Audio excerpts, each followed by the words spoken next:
chosen one. Something already shifted and you felt it before you could name it. Not a voice, not a vision, a weight that settled inside your chest without warning. You didn't imagine it. That heaviness was real, and the fact that you're here right now tells me your spirit recognized something your mind is still catching up to. Stay. Not because I'm asking, but because what you're about to hear will finally give language to what you've been carrying alone. There is a specific kind of discomfort that doesn't come from anything going wrong. Everything on paper looks the same. Same job, same people around you, same responsibilities filling every hour. But something inside shifted, like wearing a coat that fit last winter and now pulls tight across the shoulders. Nothing changed externally. You changed internally. And that gap between who you were and who you're becoming is producing a pressure that rest cannot relieve and distraction cannot quiet. You started losing appetite for things that once fueled you. Goals that quickened your pulse a year ago feel flat when you sit with them honestly. Conversations that used to energize you leave you drained before the second sentence lands. You find yourself pulling back not from pain, from misalignment. Something in you is reorganizing without your permission, and the strangest part is you don't feel broken. You feel displaced, like your spirit moved forward and your life hasn't caught up. At night it sharpens. You lie awake, not anxious, not spiraling, just aware. Aware that the structure you built no longer fits the person forming underneath it. There is a tiredness in you that sleep cannot touch, a restlessness that ambition cannot satisfy. Your body holds tension your mind hasn't named yet. Most people panic when this happens. They fill the space with noise, busier schedules, louder company, anything to avoid the weight of not knowing. You didn't. You stayed still. That stillness was not passive. It was the first act of alignment your spirit made on your behalf. Remaining present with something you couldn't explain, choosing not to run, not to numb, not to perform your way through it, required a kind of trust most people never exercise. Most people need clarity before they commit to staying. You committed to staying before clarity arrived. And whether you recognized it or not, that decision registered somewhere beyond your awareness. Not as a prayer, not as a declaration, as proof. Here is what separates a genuine signal from ordinary restlessness. A real signal does not inflate you. It does not make you feel chosen in a way that craves an audience. It does the opposite. It makes you quieter. It pulls you inward. It produces a sober awareness that something is being required of you, not something glamorous, something weighty. You feel the gravity of responsibility before you even know what the responsibility is. And that gravity humbles rather than excites. A signal also does not emerge from desperation. If the only reason you are listening right now is because you want escape, that is survival, and survival has its place, but it is not what I am addressing. The signal I am describing arrives after endurance. You have already survived what was designed to break you. You did not abandon your faith when silence outlasted your patience. You did not trade your integrity for faster results. You held your ground through a season that gave you every reason to walk away, and you remained. That endurance is what activated the signal, not volume, not performance, posture. There is a difference between asking God for something and living in a way that heaven recognizes without a single word spoken. Requests rise, but alignment resonates. And your alignment built through seasons of silence, through patience that felt pointless, through faithfulness no one applauded, reached a frequency that triggered something you were never told about. A decision was made concerning your life before you felt any evidence of it. This is where most people miss the truth. The discomfort you have been carrying is not the beginning of something new. It is the aftershock of something already completed, a verdict issued in a realm you cannot access concerning an assignment you have not yet been briefed on. You were not consulted, you were not informed, you were selected, and the selection was not based on talent or perfection. It was based on what God observed when no one else was watching how you carried weight, when carrying felt meaningless. You likely interpreted all of this as something going wrong. The mind labels unfamiliar pressure as threat, but your spirit knew better. It recognized the signal not as a warning, but as a summons, a shift in the architecture of your life, drawn by a hand that is not yours. The architect does not explain blueprints while foundations are being poured. He asks one thing: trust the design before the structure is visible. That is where you stand right now, chosen one. Not lost, not forgotten. Positioned in the exact space where heaven's decision and earth's timeline are about to converge. You have asked this question more than once. Maybe not out loud, but in the hours when no one was around, when the weight pressed hardest and your mind ran circles looking for a reason. Why does everything good seem to get dismantled right when I am trying to do the right thing? Relationships you invested in removed without warning. Opportunities you prepared for collapsed at the threshold. People who claimed to understand you suddenly unable to recognize who you are becoming. You searched for a mistake.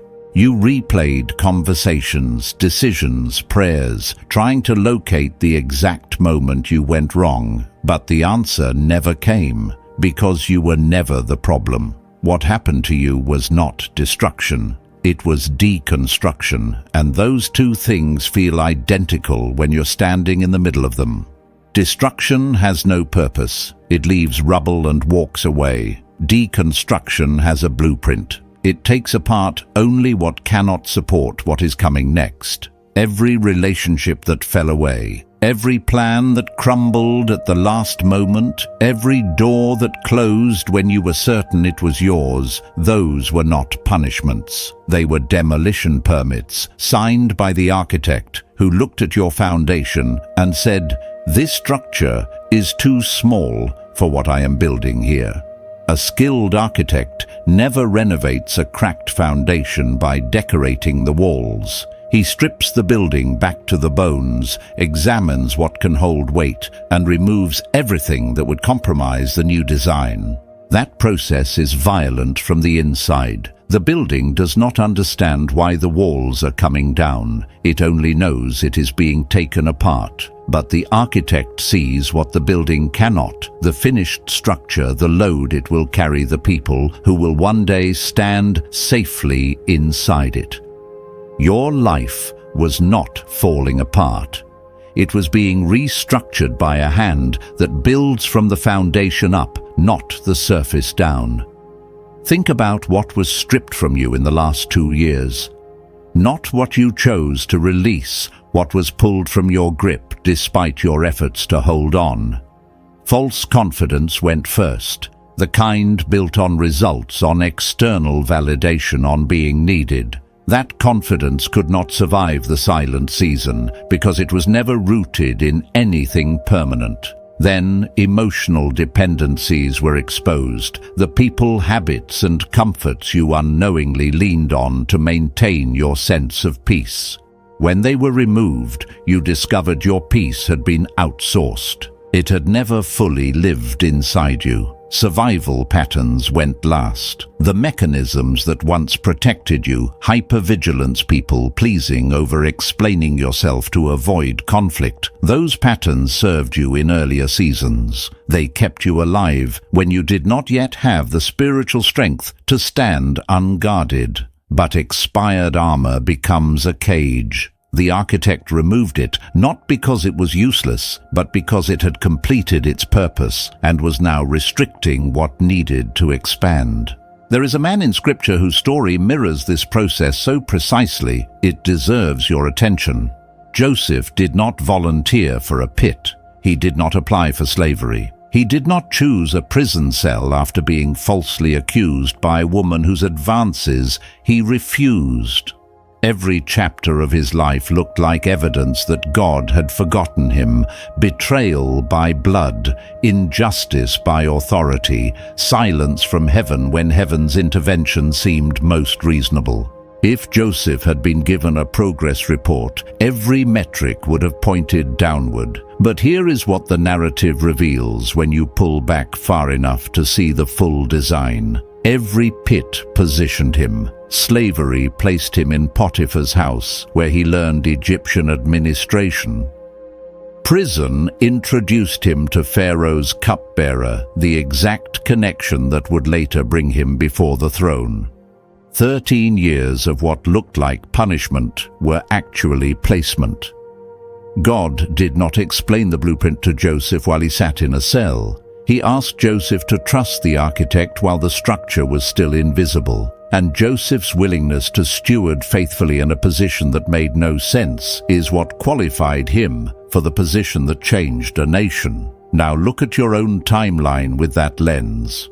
The season you labeled as loss, was it possible that it was curriculum, the relationships that ended? Did they leave space for a clarity you could not have accessed while those connections were active? The career disruption, the financial pressure, the isolation, did those things painful as they were force a confrontation with yourself that comfort would have postponed indefinitely? You were not being punished. You were being restructured from the inside out. And the pain was not cruelty. It was the resistance of old material being pulled away from new bones.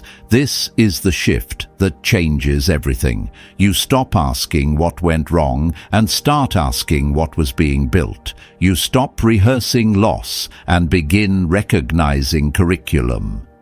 The architect does not owe you an explanation during construction, but the evidence is already forming if you look honestly. You are calmer than you were 2 years ago. Your decisions are slower, but more precise. Your tolerance for dishonesty in yourself and others has dropped sharply. Those are not personality changes. Those are structural upgrades made possible only because the old framework was cleared.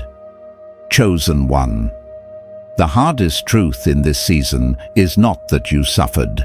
It is that the suffering had a purpose you could not see while enduring it, and now standing on the other side with clearer eyes, you are beginning to understand nothing was wasted.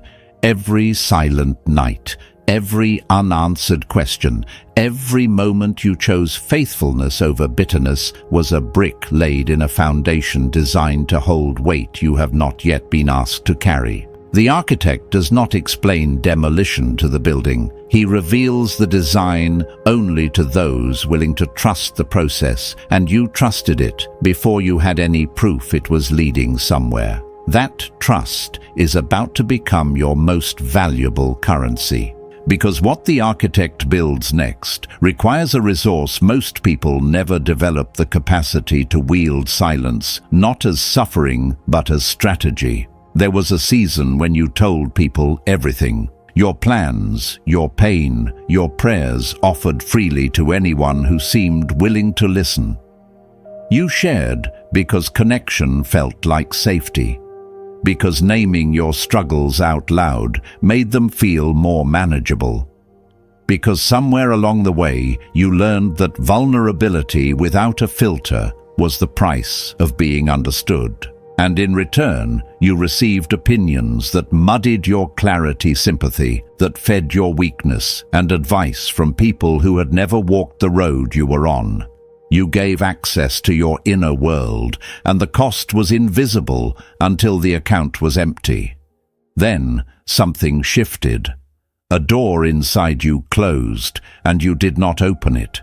You stopped updating people on your progress, stopped explaining your decisions, stopped reaching for the phone when loneliness tightened its grip at midnight. It was not bitterness. It was not even a conscious choice at first. Something in you simply went quiet, the way an animal stills itself when it senses a change in the atmosphere. You did not know if what you were feeling was wisdom or withdrawal, protection or isolation. They wear the same face when you are standing inside them. Here is what was actually happening. Every time you shared something sacred with someone who lacked the capacity to hold it, you transferred energy that was meant to fuel your next season. Not metaphorically, practically. You told someone your dream, they responded with doubt, disguised as concern, and for 3 days afterward your motivation dropped. You confided your pain to someone who later used the information to position themselves above you. You explained your spiritual experience to a person who reduced it to emotion, and suddenly what felt holy now felt foolish. Each exchange cost more than it returned, and your spirit, recognizing the deficit before your mind could name it, began shutting doors on your behalf.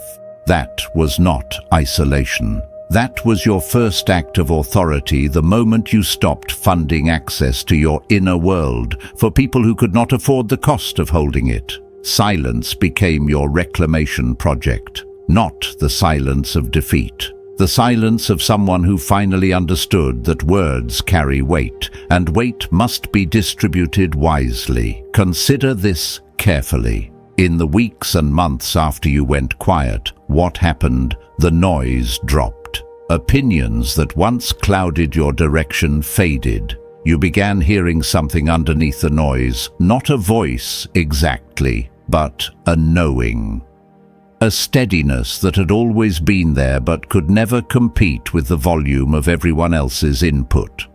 That knowing is what Scripture calls the still small voice.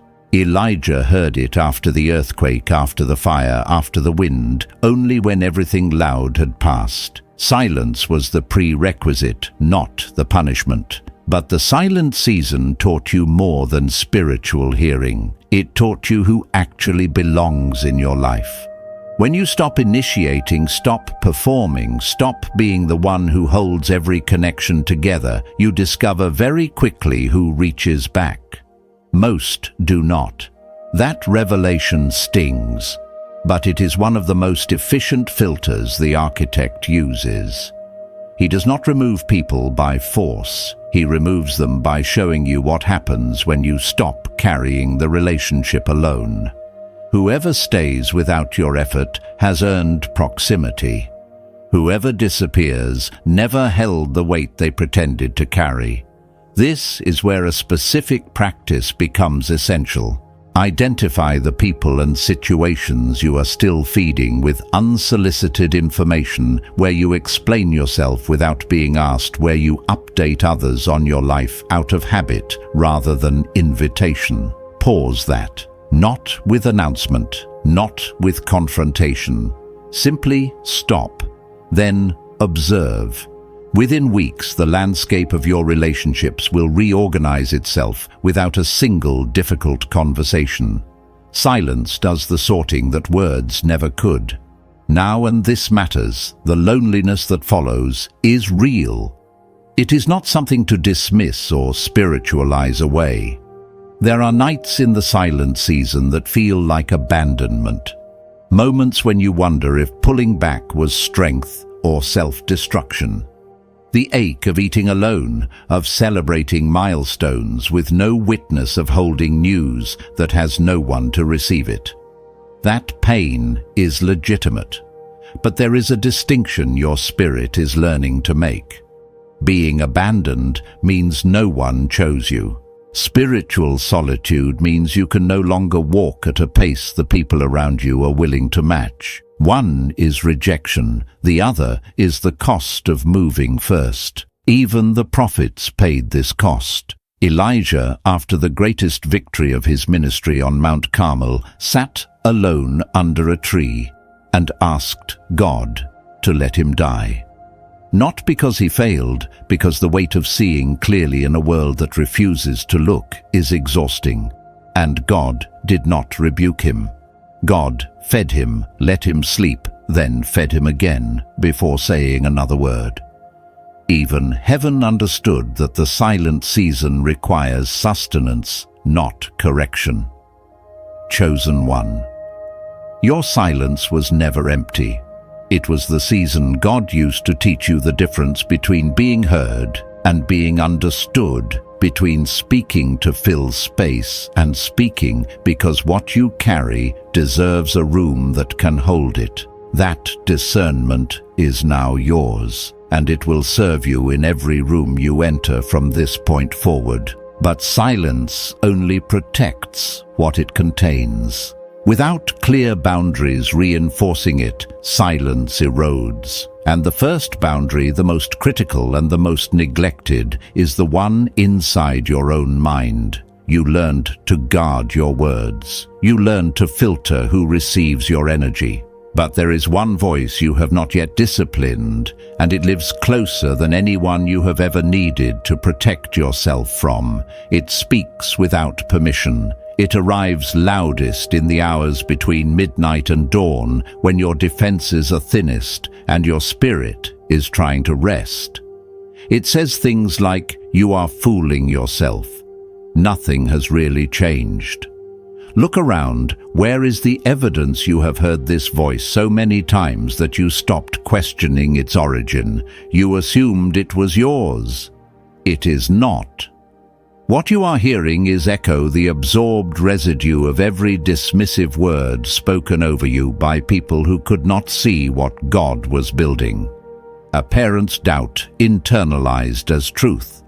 A friend's projection memorized as fact. A failure replayed so many times, it rewrote your identity without your consent. These are not your thoughts. They are inherited scripts running on outdated hardware. And until you separate your actual voice from the voices you swallowed, every boundary you set externally will eventually be undermined from within. This is where discernment begins its most difficult work. Most people understand discernment as the ability to read others, to detect dishonesty, to sense misalignment in a room. That is real, but it is the second layer. The first layer, the one few are willing to confront, is learning to read yourself. Identifying which thoughts originate from your spirit, which from fear, and which are simply trauma wearing the mask of intuition. Until you can make that distinction, your inner world remains occupied territory. You have evicted the wrong people from your life, but left the loudest critic living rent-free inside your skull. There is a practical test. When a self-condemning thought surfaces, "I have wasted too much time, I will never be enough for this, I should be further along by now," pause for 5 seconds before engaging it. In that pause, ask one question: does this thought move me toward surrender or toward shame? God's correction carries clarity and forward motion. It convicts without crushing. It shows you what needs to change while simultaneously affirming that change is possible. Fear does the opposite. Fear condemns in circles. It offers no exit, no redemption, no next step. It pins you to the floor and calls it honesty. If the thought leaves you paralyzed, it did not come from the architect. Architects build. They do not demolish without blueprints. This 5-second distinction will reshape your internal landscape faster than any external change you could make, because the mind is upstream of everything. Every word you speak, every relationship you enter, every decision you make about money, career, rest, risk, all of it flows from the river of your inner dialogue. If that river carries contamination, everything downstream is affected. A clean mind does not mean an empty one. It means a governed one, where thoughts are examined before they are entertained, where fear is acknowledged, but not seated at the table, where old narratives are recognized as expired and gently refused re-entry. This is not positive thinking. Positive thinking pastes new wallpaper over a cracked wall and calls it renovation. What I am describing is structural, the refusal to let voices that belong to your past narrate your future. You are not pretending the pain did not happen. You are choosing which story gets to write the next chapter. There is a difference between healing and denial, and the difference is honesty. Healing says that happened, it shaped me, and it no longer defines me. Denial says that never happened. One builds forward, the other buries what will eventually resurface. Anointed One, the boundary inside your mind is the foundation beneath every other boundary you will ever set. Guard it, not with aggression, but with awareness. Notice when the old voice speaks. Name it. Then let it pass without building a home for it. You do not owe every thought a response. Some thoughts are just weather. They arrive, they shift the atmosphere briefly, and they leave if you do not invite them to stay. Your mind is becoming a governed space, and a governed mind does not just protect you, it sharpens everything that flows from it, including the next boundary which lives even closer to the surface, the words that leave your mouth. You have cleaned the river at its source. The mind is learning governance. But a governed mind means nothing if the mouth operates on a separate system, releasing what was meant to be held, explaining what was meant to be protected, offering what was never requested. The tongue is where internal authority either solidifies or leaks, and most people bleed out through their words long before any external enemy reaches them. Think back, honestly. There was a time you shared something forming inside you, a plan, a conviction, a quiet knowing with someone who responded with just enough skepticism to deflate it entirely. They did not attack you, they simply failed to match the weight of what you carried, and within hours your certainty dissolved. Not because the thing was false, because you exposed it to an environment that could not sustain it. A seed pulled from soil to show someone it is growing will die from the showing. Some things must stay buried until they are strong enough to survive exposure. This is not about secrecy. Secrecy is fear-driven. What I'm describing is stewardship, the recognition that not everything ripe in your spirit is ready for another person's hands. Mary, the mother of Jesus, received the most disruptive revelation in human history. An angel told her the course of the world would change through her body.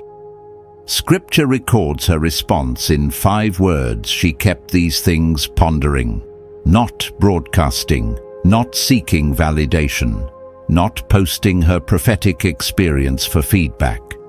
She held the weight of an incomprehensible truth and chose silence, not because she doubted it, but because she understood that some things are too sacred to survive an audience that is not prepared. That is spiritual maturity in its purest expression.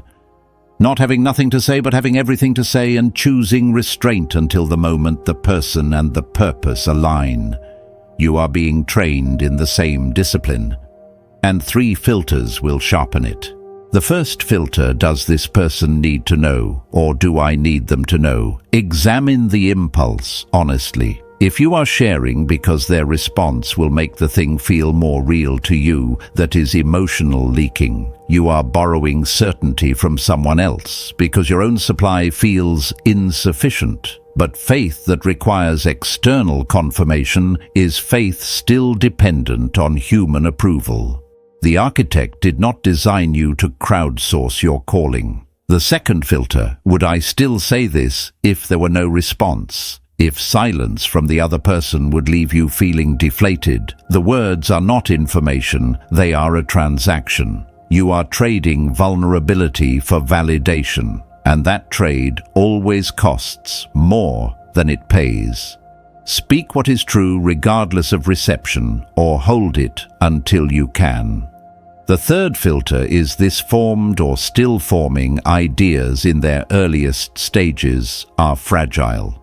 Revelations freshly received have not yet rooted. Plans, still taking shape in the quiet of your spirit, cannot withstand the weight of premature opinion. Sharing too early invites interference that feels like wisdom but functions as disruption. Not every counsel is sent by God. Some advice arrives precisely on time to abort what heaven is trying to birth through your patience. Here is what happens when these filters become instinct. Your words develop weight. People begin to notice, not because you speak louder, but because you speak less. And what you say lands with precision. Conversations stop draining you because you are no longer pouring from a cup you need for yourself. And something else shifts, something external. The people who relied on your constant openness as their access point begin to drift. Not because you pushed them away, because the signal you were unconsciously broadcasting availability without condition went silent. And without that signal, proximity lost its fuel. Simultaneously, different people begin to appear, not louder ones, aligned ones, people who do not require you to perform transparency to earn their trust, people whose presence feels like rest instead of expenditure. This is not coincidence. It is the natural consequence of a recalibrated frequency. What you emit determines what you attract. Clean signal draws clean connection. But there remains one more boundary, the most visible and the most personally costly. It is not about what you think or what you say. It is about who you allow close enough to touch what God is forming in you. And that boundary, chosen one, will test every lesson you have learned so far. Your mind is governed. Your tongue is disciplined. Now the boundary moves outward to the most visible and most contested frontier who gets access to your presence. Not your social media, not your professional network. Your presence, the space where your spirit operates without armor, where your unfinished thoughts live, where the version of you that is still becoming exists unguarded.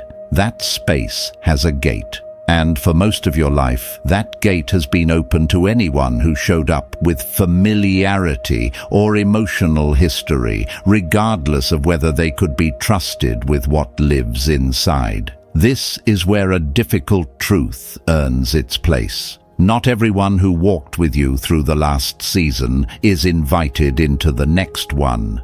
That sentence will bother you if you still measure loyalty by duration rather than alignment. Some people were assigned to a chapter of your life that has already closed. Their presence was necessary, even beautiful, in that context. But context changes.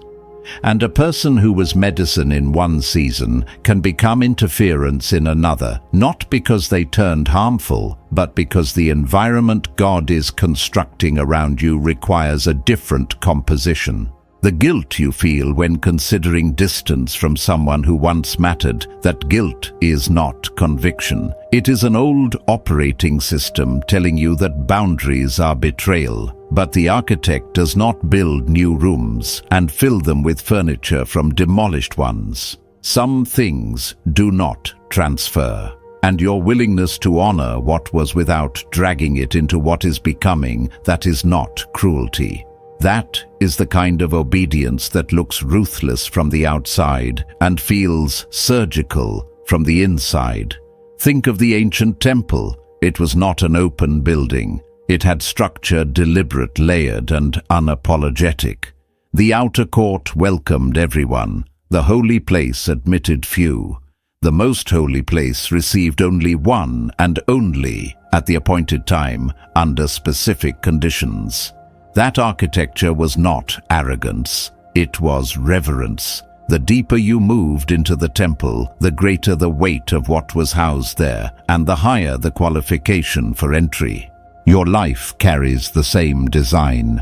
The outer court of your world holds colleagues, acquaintances, surface-level connections. You are kind here, generous even, but you share nothing that bleeds. The holy place holds a smaller circle people who have proven consistency, who see your direction and respect it, who can hold a confidence without leveraging it.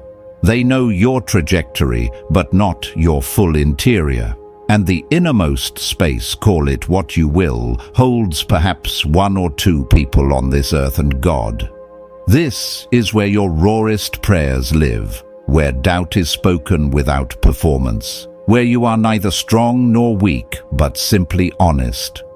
Entry here is not earned by affection. It is earned by demonstrated safety over time, the proven ability to hold your pain without weaponizing it later. Now here is what makes this boundary the most tested.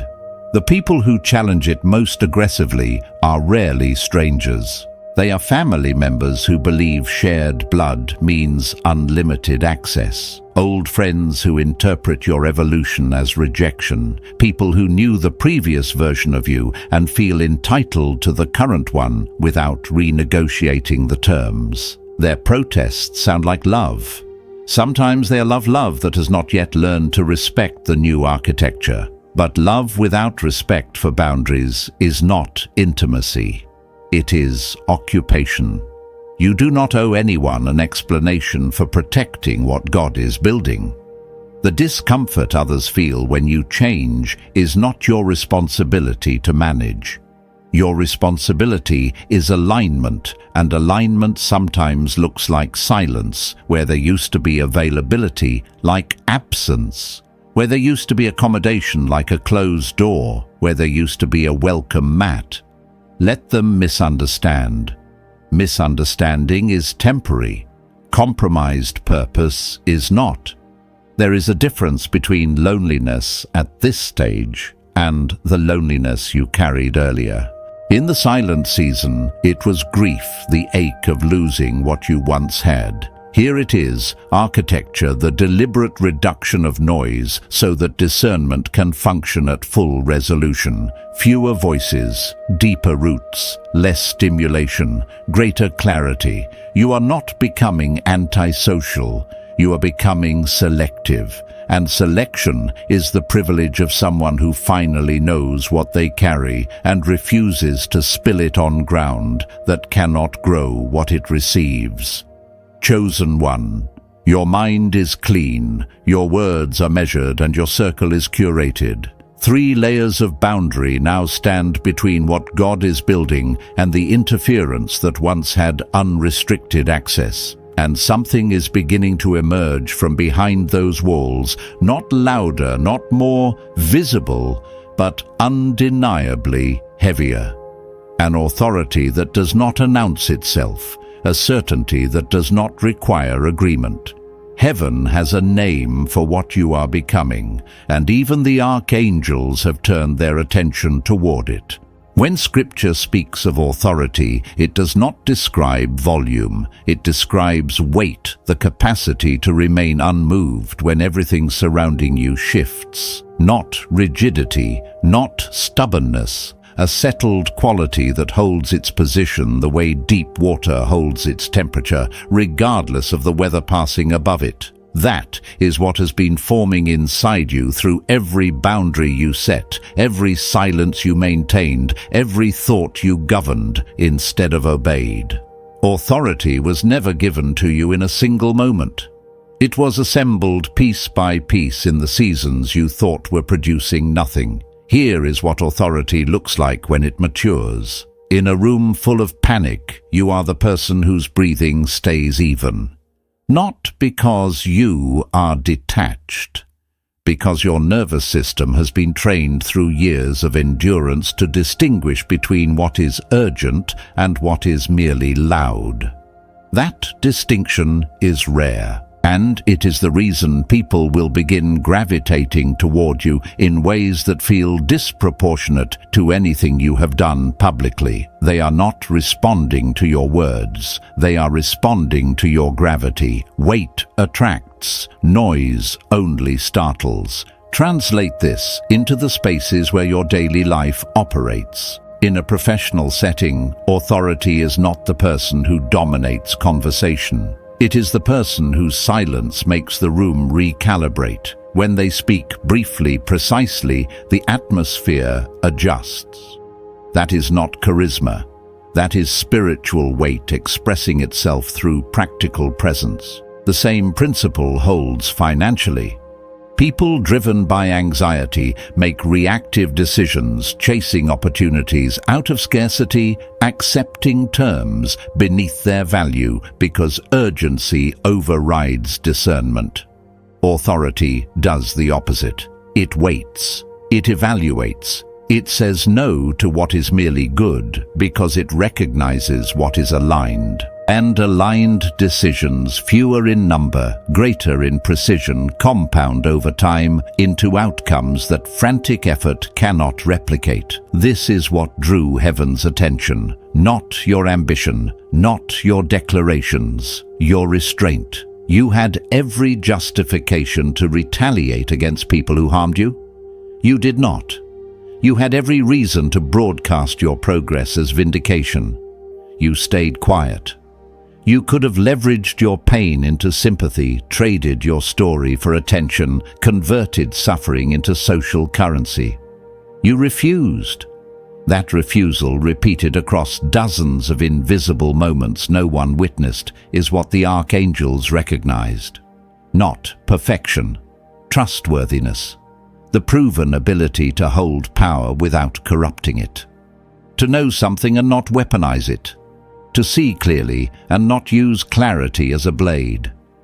Heaven does not distribute authority to those who still require applause to remain faithful. It distributes authority to those who learned obedience in obscurity, who served the assignment when the assignment offered nothing in return. You reached a point where faithfulness became your default posture rather than a transaction with God. You stopped negotiating outcomes and started simply aligning. That shift, invisible to every human eye, was visible to heaven, and heaven responded, not with noise, with a verdict. A settled, irreversible decision about the weight your life would carry from this point forward. You feel it already. Your prayers have changed, shorter, less desperate, more direct. Like speaking to someone who is already listening rather than someone you need to convince. Your discernment cuts faster. You sense misalignment within seconds of entering a room. Decisions that once required weeks of deliberation now resolve in hours, not from impulsiveness, but from clarity functioning at a higher resolution. These are not personality upgrades. They are evidence of authority operational in your spirit. But here is the warning that must accompany the revelation. Authority metabolized by ego becomes tyranny. The moment you look at another person and think, I am beyond this, the channel narrows. Humility is not weakness adjacent to authority. Humility is the infrastructure that keeps authority stable. Remove it, and what heaven built begins to fracture from the inside. You were not trusted with weight, so you could tower over others. You were trusted with weight, so you could carry what others cannot yet. Serve from that weight. Lead from that weight. But never display it for applause. What heaven authorized in the invisible realm is now pressing toward the visible one. And the next question is not whether it will manifest, but whether you understand how spiritual mastery translates into the tangible structures of your actual life. Authority that remains purely internal is incomplete. God did not develop weight inside you so it could sit idle behind boundaries. He developed it so it could press outward into your decisions, your resources, your professional landscape, the tangible architecture of your daily existence. This is where the spiritual and the material stop being separate categories and reveal themselves as two expressions of the same design. What was authorized in the invisible is now seeking a structure in the visible, and your readiness to receive it depends on understanding how manifestation actually works. It does not arrive as miracle. It arrives as clarity applied consistently to real decisions. Consider how your relationship with money has already shifted, even if your account balance has not yet reflected it. You no longer make financial decisions from panic.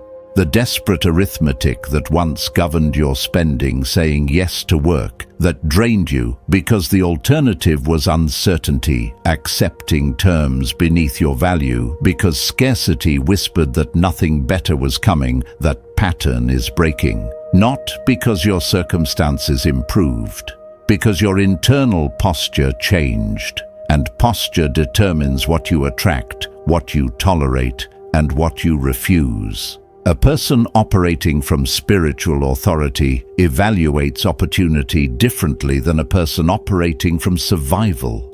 Survival says, take everything offered. Authority says, take only what is aligned. That single distinction applied across 12 months of career decisions creates a trajectory so different from the previous one that outsiders will call it luck. It is not luck. It is the compound effect of discernment applied to daily choices. Fewer commitments, greater precision, energy concentrated rather than scattered. Results that emerge not from volume of effort, but from accuracy of placement. This is divine favor operating in practical terms, not a supernatural deposit into your bank account. A supernatural restructuring of the mind that manages the account. When anxiety no longer dictates your financial decisions, waste decreases. When clarity replaces people pleasing you, stop investing time and resources into ventures that serve someone else's vision at the expense of your own. When patience governs your timing, you stop forcing opportunities that are not ripe and instead position yourself to receive the ones that arrive already aligned.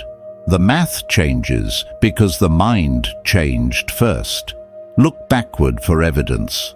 There were doors that closed on you, contracts that fell apart, positions you were denied, partnerships that dissolved without satisfying explanation. At the time, each one felt like loss. Some felt like betrayal. But trace the timeline honestly. If that deal had closed, where would you be standing today? If that role had been granted, would you have had the capacity to hold it with the maturity you now carry? If that partnership had survived, would it have demanded compromises from the version of you that God was still forming? The architect blocked those doors not as denial, but as redirection, preserving your trajectory by preventing premature placement. Protection rarely feels like protection while it is happening. It feels like rejection. But rejection from the wrong door is protection toward the right one. Now something new is forming. Opportunities are beginning to approach from directions you did not pursue, not aggressively, quietly. A conversation that opens an unexpected corridor.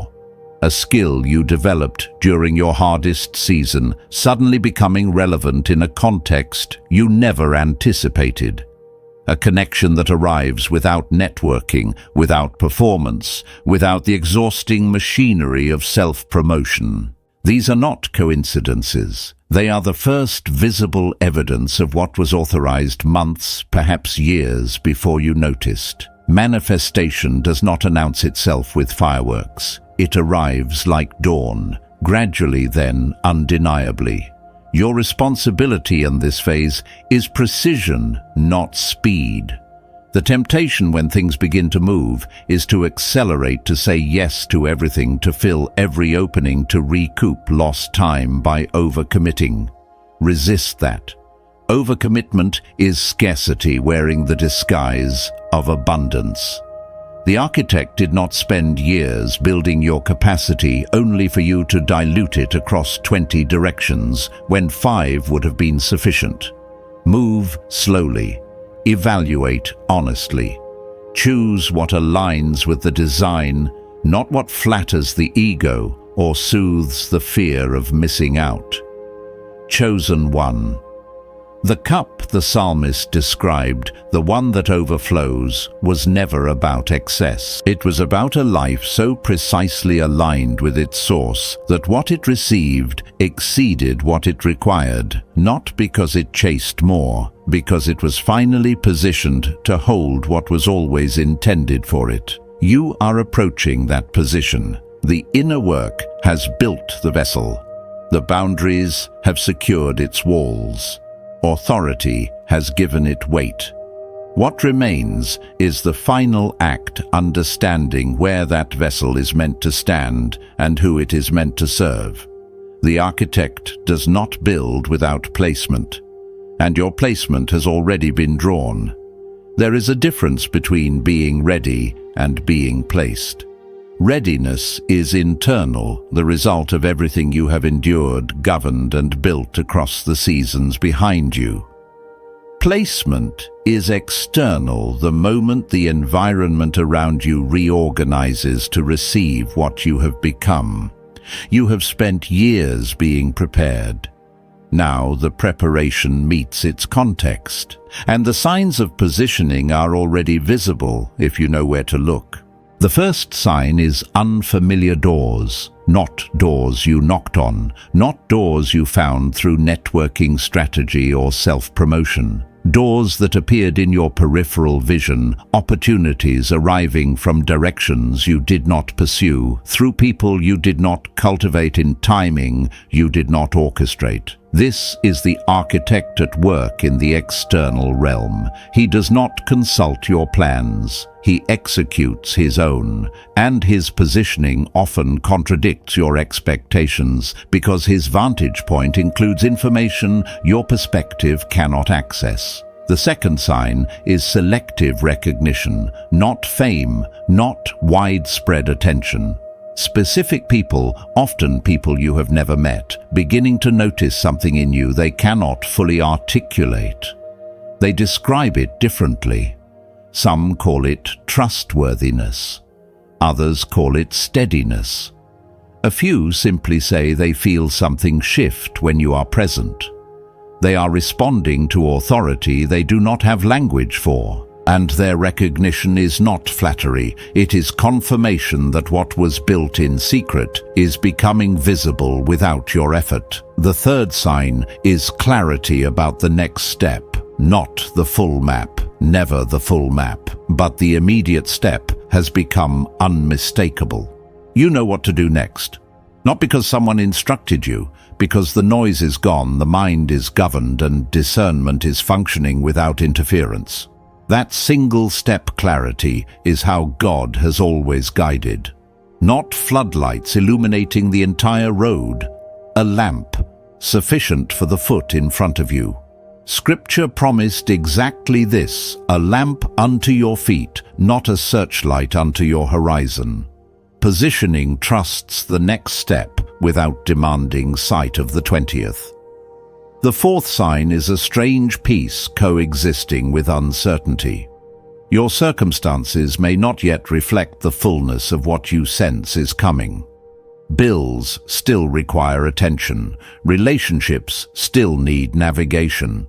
The external world has not rearranged itself overnight, and yet underneath the unresolved details, something is settled. Not optimism, not denial. A quiet certainty that lives beneath your thoughts rather than inside them. That peace is structural. It comes from a spirit that has already received confirmation, even while the mind waits for evidence. And it will hold you steady in the gap between authorization and visibility. The fifth sign is pattern recognition. You are beginning to see your own history differently. Events that seemed random now reveal sequence. Pain that appeared meaningless now shows purpose. Relationships that ended abruptly now look like necessary clearings.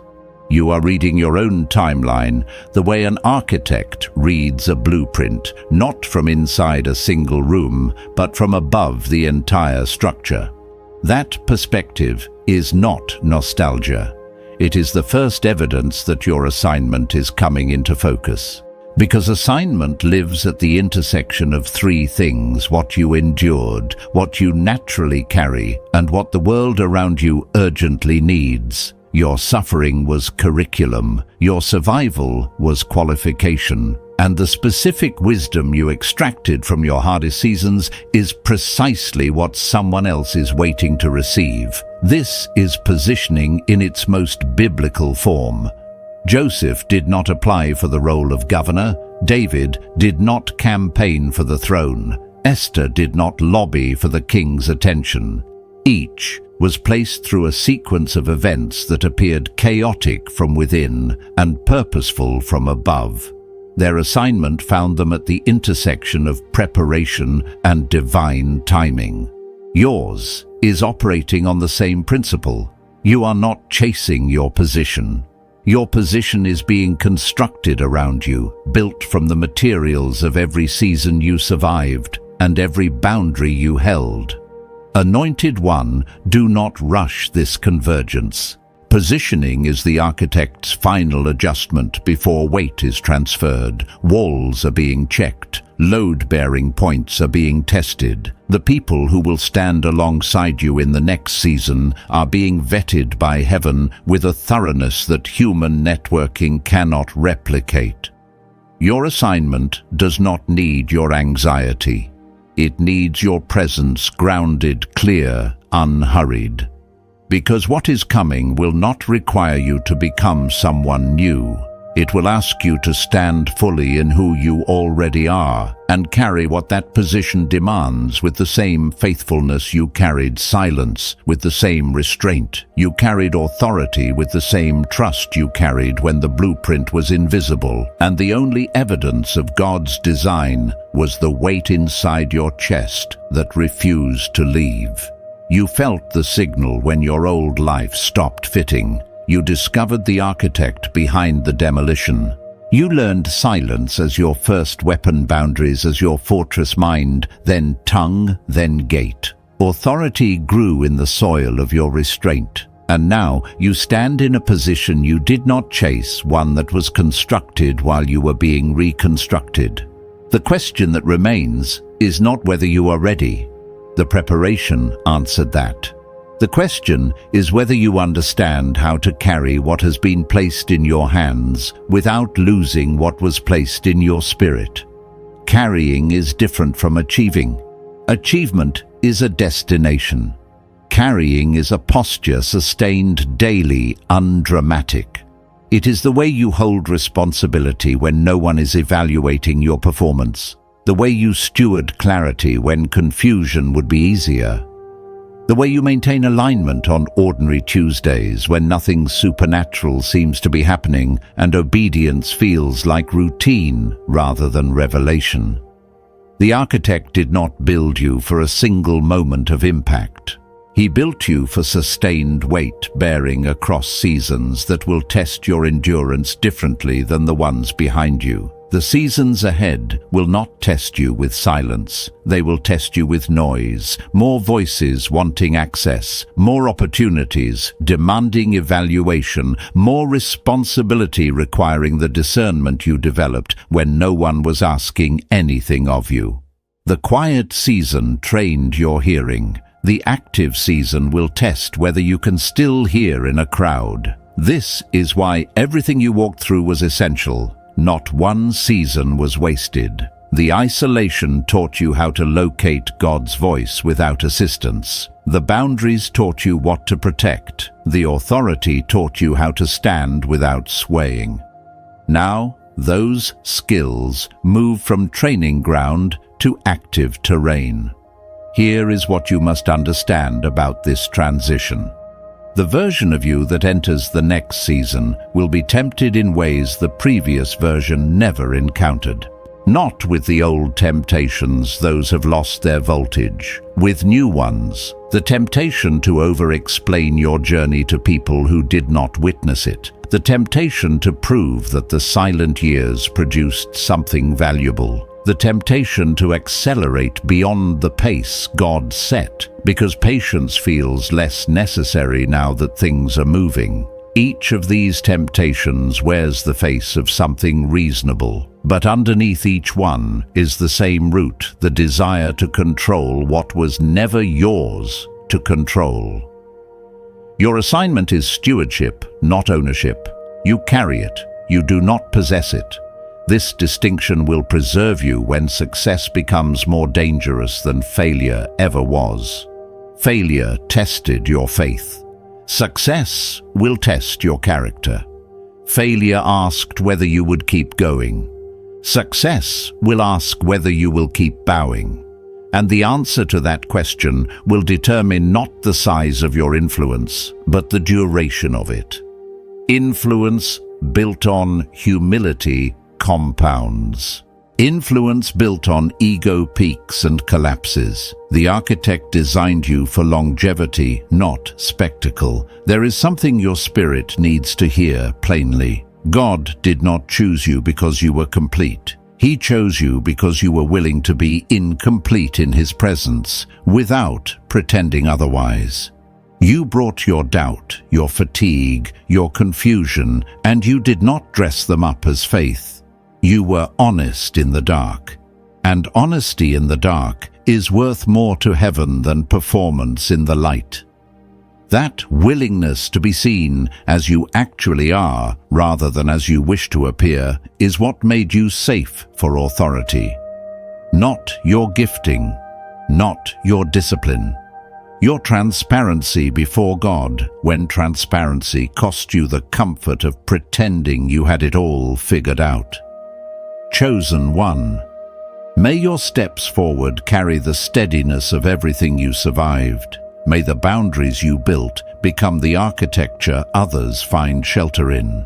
May your silence, the silence that once felt like abandonment, become the very quality that makes your words worth waiting for. And may you trust, not as an idea, but as a reflex, that what was spoken over your life in the courts of heaven will unfold on earth with a precision that requires nothing from you but faithfulness. You were not forgotten in the silence. You were not punished by the delay. You were being forged, and what was forged in that furnace cannot be undone by any wind that blows against it. Walk gently. Move with the patience that brought you here. Carry the weight without performing it. And when doubt revisits, because it will return to what you know. The architect does not begin what he will not complete. The signal was real, the silence was sacred, the boundaries held, the authority is yours, and the position you are standing in was drawn before you ever knew to look for it. You do not need to chase what was built for you. Walk forward. It will meet you.